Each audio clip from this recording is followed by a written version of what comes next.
Last Halloween, my best friend Lucas and I went trick-or-treating with our mutual friend Michael. We were in Michael's neighborhood because his family was rich and lived in a wealthy neighborhood with big fancy houses. It was awesome for about half an hour, as every single house was giving out king-sized pieces of candy. But then a huge storm rolled in and cut the night short. We ran back to Michael's house to take shelter. Michael's parents weren't home and they weren't coming back soon either, because that storm was crazy. The wind was howling and the windows were being battered by heavy rain. There was a flash of lightning and a loud boom of thunder every few seconds. It was nice for a while, but as it raged on, it got annoying. So we went to the quietest part of the house. Michael's parents had a small private movie theater, so he put on something scary. There were no windows and the walls were soundproofed, but we could still hear the storm quietly howling and thundering in the background. About 20 minutes into the movie, Michael got up and paused the projector. He said he changed his mind about it because it wasn't scary. Then he went to grab something better. He came back with a Ouija board, bragging about how it was a centuries-old family heirloom and not just a Hasbro game. Lucas and I didn't believe him, of course, even though the board did look old. It looked like it was cut against the grain from a single log, as the rings of the tree were all visible. According to Michael, the planchette was carved from the same tree and the lens was made of crystal, not just glass. We were interested in messing with it, so we sat down on the floor of the theater underneath the projector screen. The lights were at their dimmest level and the storm could still be heard thrashing the walls of the house. It seemed like the perfect environment to communicate with ghosts, being sealed off from the outside world. The three of us each put our hands on the planchette, and Michael was the first to ask if there were any spirits with us. Then the planchette began to move. It was so slow it was almost unnoticeable. The lens traveled to the top left corner of the board, to yes. We all giggled, each of us assuming somebody was moving it on purpose. Next, Michael asked the spirit to prove they were real in some way. The planchette moved again much faster than the first time down to the number 3. Michael laughed, mocking the spirit, saying that it was true there were 3 of us, but that didn't prove anything. Then the planchette slid to the number 2, held there for a moment, then slid to the number 1. A second later, the projector suddenly started playing the movie again. We all jumped and took our hands away from the board. I accused Michael of secretly using the remote, but he pointed to where he had been sitting and the remote was on the armrest. All 3 of us were freaked out, but Michael looked the most scared. He kept mumbling that something was in his house while we stared at the projector screen, dumbfounded that the movie was playing on its own. As we watched, a shadow slowly began to obscure the projection, emerging from the bottom and rising to the middle and looming over us. It was the shape of a head, as if someone was standing in front of the projector. We all turned around at the same time and looked up to the top of the theater. But nobody was there. Suddenly, Michael lost it. He marched up to the projector and ripped out the power cord.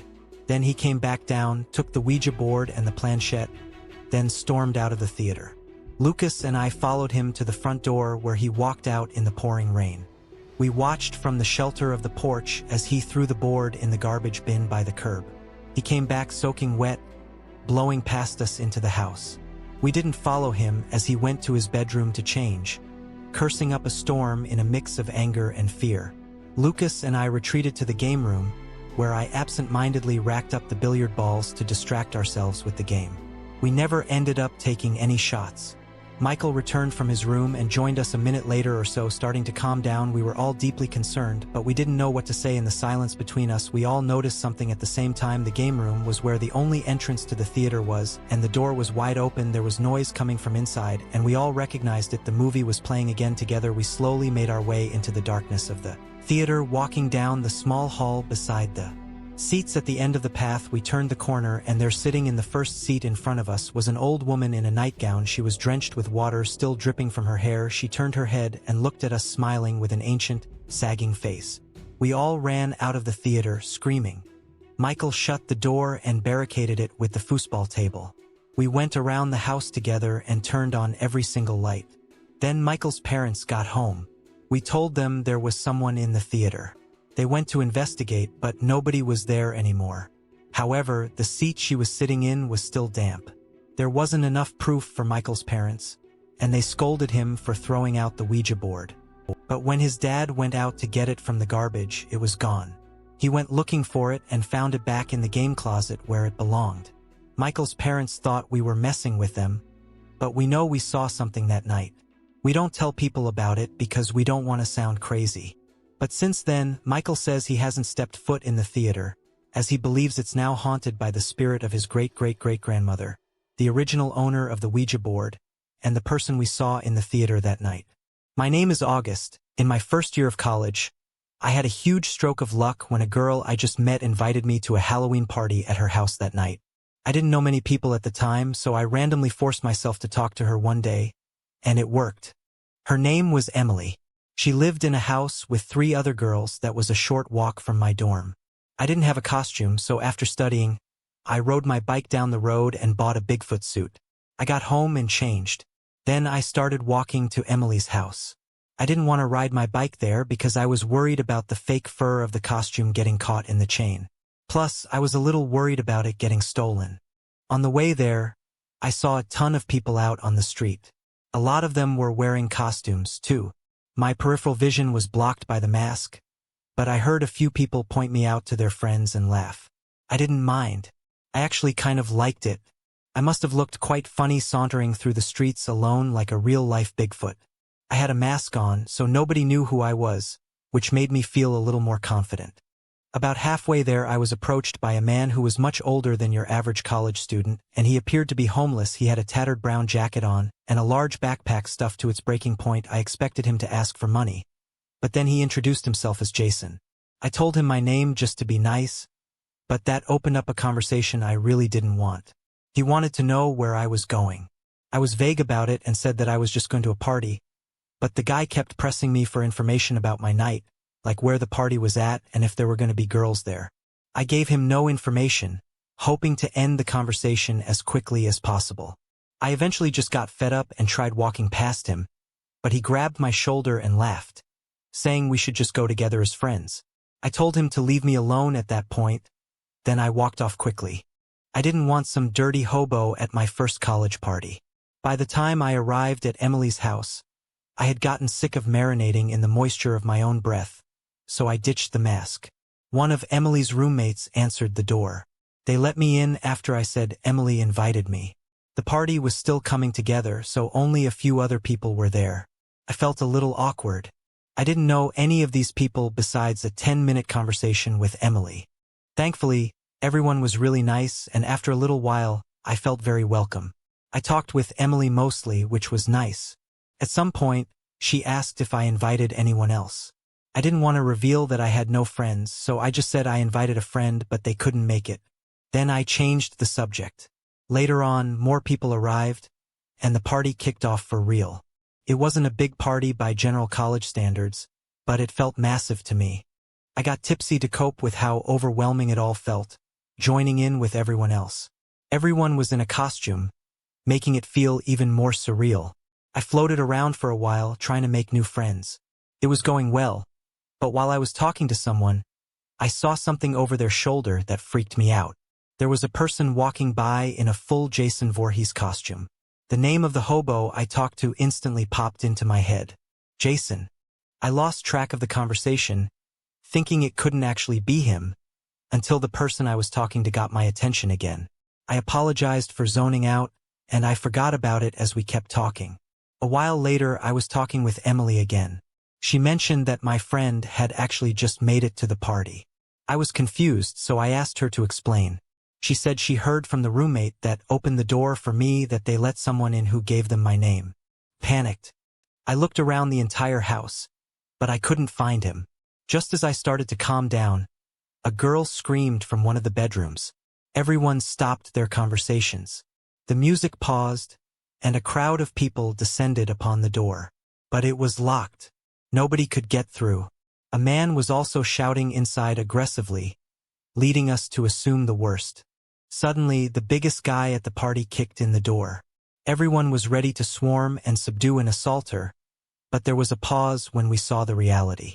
There was costume pieces all over the floor, and a woman was covering herself with sheets on the bed as a stark naked man stood with his back to her. He faced the person in the Jason Voorhees costume who was threatening them with a large knife. The next moment was a blur of bodies. Several men rushed in and tackled the attacker, subduing and disarming him. The mask was ripped off and I saw the face of the man I talked to on the street, Jason. The worst part is what he screamed as he was held down. "You told me I could kill them, August. You told me I could kill them, August." That's what he kept saying directly to me before the cops came. My world burned before my eyes. All the people I became friends with now looked at me like a snake, a monster. After using my name to get in, Jason snuck into one of the girls' closets. That girl ended up taking a guy into her bedroom to sleep with him, only for Jason to attack them. If he had surprised her while she was alone, who knows what might have happened. He must have followed me to the house, then got into costume to live out his twisted murder fantasy. He went to jail. But unfortunately, despite proof that it had nothing to do with Jason's actions, none of the people at the party ever trusted me enough after that night to accept me being around them. I never understood the hype about Halloween. I think dressing up in costumes is lame, and I don't find candy to be appealing.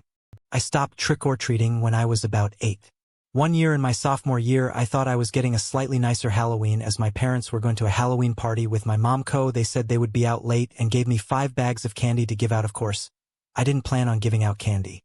As soon as they left, I got the salad bowl and taped a note to it that said, "Ring doorbell if empty." That way it would appear like I had been giving it out, but I figured I'd only have to go outside 3 or 4 times. With that taken care of, I took my Xbox out of my room and set it up on the living room TV. Then I played the night away doing squads on Fortnite with my friends. Every couple rounds, the doorbell rang. Then at the end of the game, I'd step out for a moment to refill the bowl. The system worked perfectly. By midnight, everything had quieted down, so I switched off the porch light.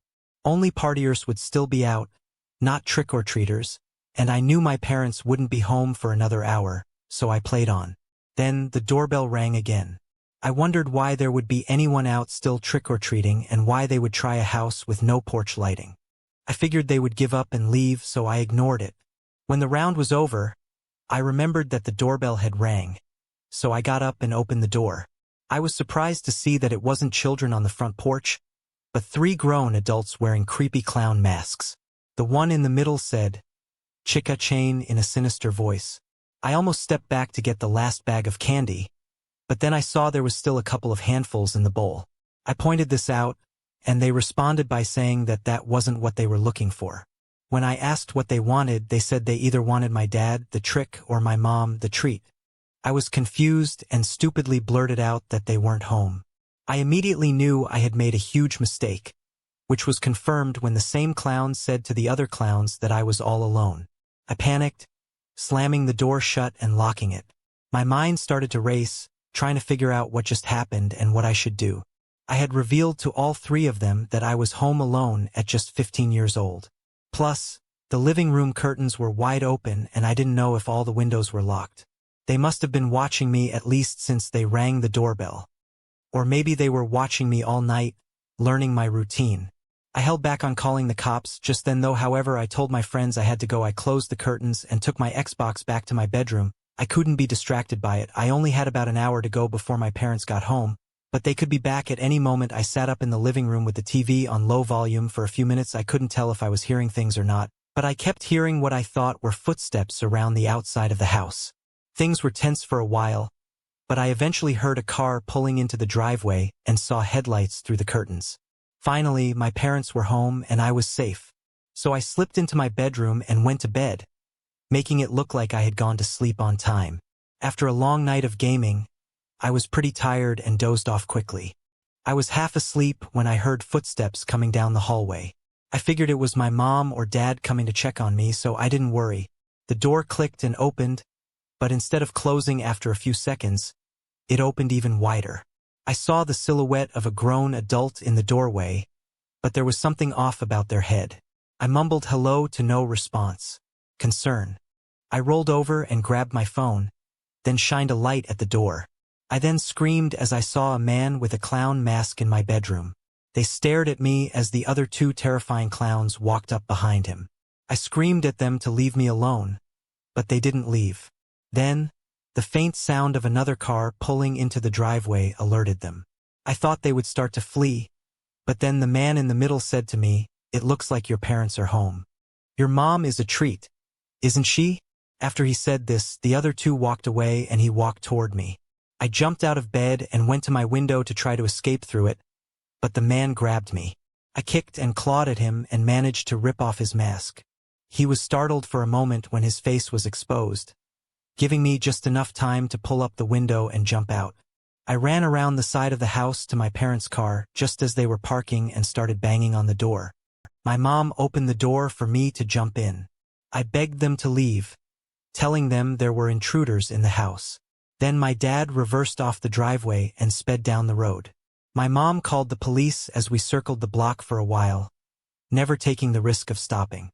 When police arrived, the clowns were gone. Apparently, they had picked the lock to the back door after I went to bed thinking it was my parents that pulled in the driveway. Luckily, my parents arrived just in time. At a miracle I managed to escape and warn them before they had to face those men. I don't want to think about what terrible things they had in mind. Since that night, we haven't heard anything from the intruders again. We still live in the house, but we take more precautions now, especially when answering the door for strangers. This experience has given me even more hatred for Halloween. Halloween was my favorite holiday for a very long time.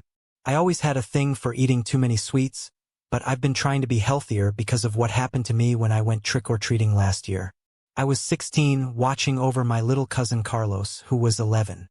Carlos lived about a mile away. His parents didn't want him trick-or-treating alone in his own neighborhood, as it was more dangerous, so they dropped him off with me. We walked all over my neighborhood and were on the outskirts of Carlos' neighborhood. Carlos and I spent 2 hours trick-or-treating. I wanted to hit one last house before taking Carlos home. We walked up to the porch and knocked, but instead of the door opening, the porch light turned off. There were no lights on inside the house, and now with that one exterior light gone too, I realized the street was a little too dark for comfort.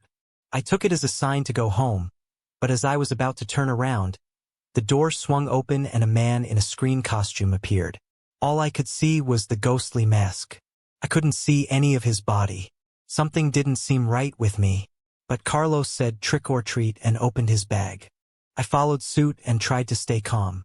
The man gave us each a couple pieces of candy. Then the man asked us if we wanted more. I said no, but Carlos was quick to step forward for it. My instinct kicked in and I lightly grabbed Carlos by the shoulder, keeping him from going any further. The man inside asked him to come closer, but I told Carlos not to. But I held Carlos close. Suddenly, the man grabbed Carlos by the hand and tried yanking him inside. I quickly ran up and punched the man in the face. I rocked back and fell on the ground. The man laughed at me and told me to get up and run. I was too afraid to take him head-on, so I sprinted toward my house to keep him from going after Carlos. The man followed me home for several blocks, taunting me about how slow I was and that he would catch up whenever he wanted. I was struggling to breathe. My legs felt like they would give out at any minute. I knew I had to stop and defend myself. But when I turned around, nobody was going to breathe. Behind me, nobody was even on the street. All the trick-or-treaters were home, and the man in the Scream costume had just disappeared. But I still didn't feel alone. I couldn't run, so I stumbled home. When I got to my door and reached for my keys, I felt the hairs on the back of my neck stand up. I looked behind me, but there was nothing there. I went inside. Then I called Carlos' parents to ask if he made it home. Thankfully he had, but they scolded me for letting him be alone. When I got off the phone, I heard a knock at the door. A chill ran down my spine. I looked out the eyeglass, but nobody was at the door. My parents were asleep, so I didn't want to scare them. I went around the house and locked all the windows and doors. Checking outside, I saw the faint ghostly face of the Scream mask out in the backyard and across the street. But each time I did a double take. The figure was gone. I figured I was just being paranoid. I couldn't sleep, so I stayed up in the living room for a couple hours trying to relax. At one point, I heard a weird rattling coming from the half bathroom, so I checked it out. But when I flipped on the light, it stopped. I turned the light back off and waited several minutes to see if it would happen again. Eventually, I gave up and sat back down. After finishing a movie, I was finally sleepy. I shuffled into the half-bath before bed. But upon opening the door, I felt frigid air from outside as I realized the window was open. I rushed over to slam it shut, but after seeing a scream mask on the ground, staring at me, I froze. I came to my senses and slammed the window, locking it. Terrified once again, I quietly made my way through the house, making sure I was alone. I saw nothing out of place, so I went to my bedroom, sliding my hand around the wall to look for the light switch. Instead, I felt a hand grab my wrist and pull me to the ground. I was pinned down. I could feel the cold steel of a knife at my throat. A familiar voice told me that if I screamed, he'd make good on his promise to drain the blood from my body. I begged him not to kill me and said I was sorry for hitting him, but he told me it didn't matter because I was already dead. That when he took the knife away from my throat and I felt him winding up to stab me, I let out an involuntary scream of pure terror then. The knife slides to the tip of my ear and plunge into the floor. I started sobbing as the man called me a coward, then disappeared. I curled up like a child and wailed. When my parents woke up and found me, I was a mess. Ever since that night a year ago, I've been haunted by nightmares of him coming back. But I've also been motivated to get in shape so I could better defend myself next time. Police never found anyone living at that house that the man was in. It was supposed to be vacant, but he had broken into it, presumably to have a good place to capture a victim. Luckily, I was at least able to save Carlos. When I was 16, I went trick-or-treating for the last time. As I was getting older, I wanted to go out to Halloween parties and do more adult stuff, but I had to give my childhood one final hurrah. However, my friends didn't exactly feel that way. They all wanted to go to house parties, so I ended up trick-or-treating by myself. I made sure my phone was fully charged. Then I set out on my own. To be honest, it was kinda sad. I was only collecting meager amounts of candy, and the whole time I felt like I was missing out on fun with my friends. After an hour or two, I had to call it quits. I started to see if there were any functions I could show up to when I got a text from my crush, Braden. My heart fluttered a bit. We had been texting back and forth sparingly, but I could never tell if he was into me. To my delight, he wanted to know what I was up to. I told him I was trick-or-treating by myself and looking for something more fun to do. In the next message, he invited me over to his house. I was immediately overcome with excitement, but also nervousness too. I didn't know the details, but I wanted to play it cool, so I didn't ask. I figured I'd go with the flow. I never got any vibes from Braden that he would do something wrong, so I never worried about the worst possibilities. He gave me his address, which was unfortunately a 45-minute walk away. Thankfully, it was very nice out that night, and I got to text Braden along the way. I was in high spirits when I arrived at the address. The neighborhood wasn't as nice as the one I pictured Braden living in, but that didn't matter to me. The house looked empty with no lights on and no cars in the driveway. There were no decorations either except for a single sign that said, "Beware," which looked like it could have been taken from the house across the street. I texted Braden and told him I was there, also asking why his house wasn't decorated. He said his parents didn't celebrate Halloween, but they were out of town, so he was celebrating inside. Encouraged, I walked up to the door and knocked. It was opened by a person in a vampire costume with a hood concealing their face. I asked if they were Braden and they said yes quietly. Then they said my name and welcomed me inside. It sounded like Braden, but he was doing a corny Dracula character and voice that made him sound different. It wasn't a deal breaker to me though, so I stepped in. Once he closed the door, it was totally dark inside. I could barely see Braden standing 5 feet from me. I knew my eyes would adjust eventually, but I reached into my pocket to get my phone and shine a light. Before I could even turn on the screen, Braden rushed over to me and stopped my hand. I felt 2 separate sensations, attraction and panic. As this was the first time Braden and I ever touched each other, but I was startled by how sudden it was. Braden said he wanted to keep it dark to maintain the atmosphere that was comfortable for a vampire. I laughed and asked him if he was really going that far with the vampire bit, but he replied in character seriously, so I figured he was going all out while his parents were at home. I went along with it thinking I was going to see a special side of Braden. He led me to a couch I couldn't even see, and we sat down almost on top of each other. My heart was racing with glee, but the other half of my senses were raising alarm bells. The first thing I noticed, besides this weirdness in his voice because of the whole vampire act he was doing, was the way he smelled. Braden always wore this delightful cologne I loved, but that scent was absent.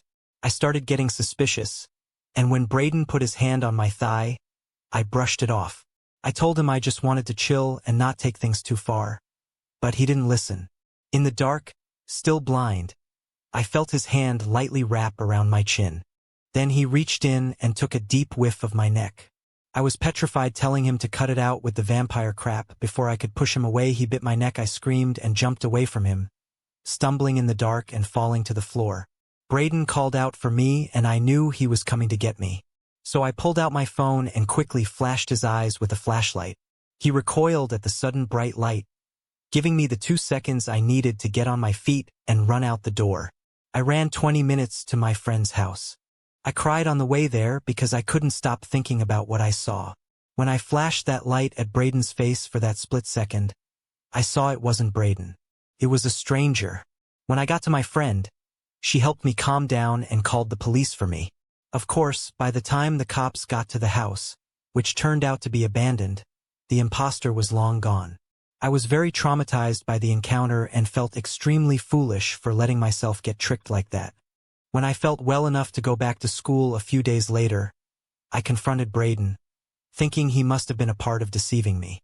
However, he told me he had lost his phone at a party that night and still couldn't find it. Somebody had stolen it and found our conversations, then used them to lure me into a trap, where I'm sure biting me like a vampire was only the start of their plans. After what happened, I can't fathom ever getting with Braden, ever going trick-or-treating again, or ever going to someone's house party alone. And of course, everyone should have a password on their phone. It's not just you it could end up protecting. When I was 12, I went trick-or-treating with my friend Steven. It was the first year my parents let me go out for Halloween without at least one of them. Steven and I were collecting lots of candy, as many houses were giving it out that year, so luckily we didn't have to walk very far. We were about 2 blocks from my house and about 6 blocks from Steven's house when we saw our next target. It was a small 1-story house, barely decorated, but the light porch was on. We walked up to it and knocked. The door opened a few seconds later. In front of me was a middle-aged man with a creepy smile. Steven and I were immediately hit with a wave of warm, stale air from inside the house. It smelled like rank sweat and dirty clothes. The man wasn't alone in the house. There were 3 other people with him, standing about as far back as they could before going out of view. Each of them were wearing full-body costumes and masks that covered their faces, and they were all staring at me and Steven. We said trick or treat after a moment of hesitation. The man brought out a bowl of candy and started to pick out some to give to us, but then he stopped. He put the bowl away and said he really liked our costumes, so he was going to give us the good stuff. Then he brought out a second smaller bowl. Inside, there were only one type of candy. Little squares wrapped in paper like Starburst, but they were all just plain white. The guy said that they were homemade caramel chews, and he wanted us to try them. He took 2 from the bowl, but instead of dropping them into our bags, he insisted we put out our hands. We thought it was weird, but we didn't. Then he dropped 1 piece of candy in our hands. We both reached for our bags, but the man stopped us. He said he wanted us to try them there. We both said we didn't want to, but he insisted. He wanted to have us tell him what we thought. He convinced us a lot of work had gone into them and we were being rude by not eating them. Eventually we gave in. The flavor was fine, but the one thing that stood out about it was that it was weirdly salty. We both lied and said they were great. That was our mistake. The man then invited us inside the house, claiming he wanted to show us how the candy was made. We instantly declined. That's when I noticed that all 3 of the masked people who were watching us before had disappeared. And from behind the house, I heard a screen door slam shut. The man continued trying to convince us to go inside, even putting a hand on Steven's shoulder, which Steven quickly brushed off. We were about to turn away and leave, but by then, it was too late. The 3 masked people from inside the house had come around and were now standing behind us, blocking our exit down the stairs of the porch. They inched forward, forcing us closer to the man as he kept pulling at us. We shouted at them to stop, but they weren't going to. They were forcing us inside. In a panic, I bolted to the side. I felt someone grab my bag of candy, so I dropped it, Then, I jumped over the banister and landed in the bushes. I quickly got to my feet and started sprinting down the street toward my house. I looked back and saw 2 of the masked people were chasing me, and down the street Stephen was running from the third one in the other direction. I screamed for help, but because the people chasing us were in costumes, everybody on the street thought we were being pranked. I made it back to my house shortly after losing the masked people around the corner. My mom saw me returning without any candy and asked what had happened. I lied and said Stephen and I were scared by a group of mean teenagers who forced us to give up our candy. I don't know why I lied. I guess because I was afraid of not being allowed to go trick-or-treating again. Regardless, I stuck with it. Then she asked if Stephen made it home. I told her I didn't know, so she took me in the car over to Stephen's house to make sure he was okay. Luckily, he also made it home unharmed. My mom said she would let me eat all that was left at the house, but I didn't want to. By then, I was feeling very strange. I was extremely tired. Like I was feeling sick and needed to lay down. After getting back from Stephen's house, I went straight to bed and fell asleep immediately. I woke up at about 3 in the morning, feeling very groggy and terrible.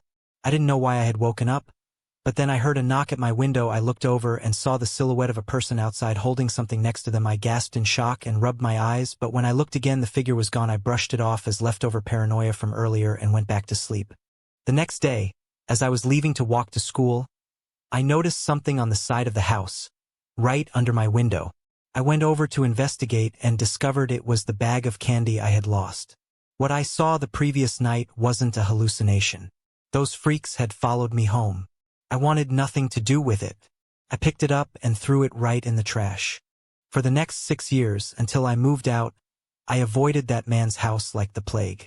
I've always tried to not think about whatever twisted things were going on in there, but I still get flashbacks. I didn't put it together then, but I believe the candy he gave us was laced with something to make us unconscious, because Stephen told me later that he felt the same way I did afterwards. Whatever torture we were spared probably would have been the end for us.